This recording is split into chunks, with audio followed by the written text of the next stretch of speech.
For an investor's purposes, I think it's critical to understand the differences between at least the top performing cryptocurrencies. Now there are, at last count, 1,500 coins and tokens, and it might not be necessary to drill down to every one of those unless if you're day trading in cryptocurrency. But if you want to invest in blockchain, and even directly into cryptocurrencies, it's good to know the differences. Bitcoin is the original founding cryptocurrency. It's the grandfather. It's the original vampire of crypto. It's about 10 years old, and it really is just a big blockchain virtual currency. For all its flaws, it's sticking around and turning into more of a store of value. You could buy something on Overstock using Bitcoin. You can, buy a cup of coffee through an app on Bitcoin, but I don't expect Bitcoin will be a daily use currency because it's just too big at this point. Now you have Ethereum, which came along, which is largely credited for kicking off the smart contracts element of cryptocurrencies. Essentially, Ethereum took Bitcoin and added a programming language. So this is why people get very excited about Ethereum, especially in the blockchain community and for investors, because now you could attach instructions and conditions to your money. So if you have a title to a property, you could put it on the Ethereum blockchain with very specific instructions that until Bob pays Sally a certain amount, nothing happens. But when he does pay that amount, the title and the property record is automatically transferred. So if you think of healthcare records and real estate, you see why people get excited about it. Now the third one you're going to hear a lot about lately is Ripple. Cryptocurrency purists aren't crazy about Ripple because it's really a centralized virtual currency. It was designed to help banks to do money transfers more quickly overseas.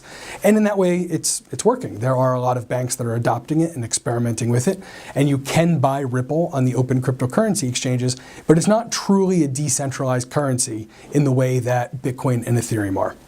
Now, there are others that you'll hear about, and sort of any given week, there's a cryptocurrency flavor of the week. Keep an eye on them. But if you want to invest in them, or you want to invest in the companies that have positions in them, it's worth digging in and understanding what exactly that coin does, what its value proposition is, and what its real utility is. So what is blockchain? Blockchain is new technology that came from Bitcoin, came out about 10 years ago. And the big innovation is that you're removing a central server from the storage and validation of data. So if you think of traditional servers as data in, data out from one point to another, blockchain takes that and puts it essentially in a circle. So all computers that are on the blockchain are sort of either competing or cooperating to process a transaction, to validate data, to confirm that X property is being transferred between Bob and Sally.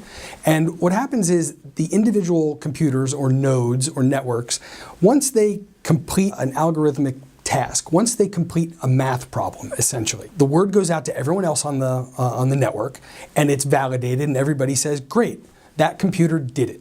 And then that information is written into a new block. And that's where it comes from. The inventor of Bitcoin never used the words blockchain. He used chain of blocks, but in common usage, it became blockchain.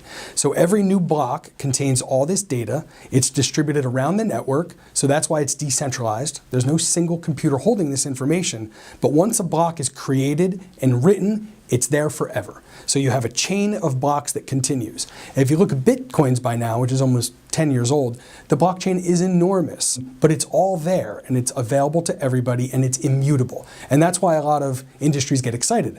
Finance, healthcare records, these kind of applications, in our case, we're going to use it for media trustworthiness because it's auditable and uneditable.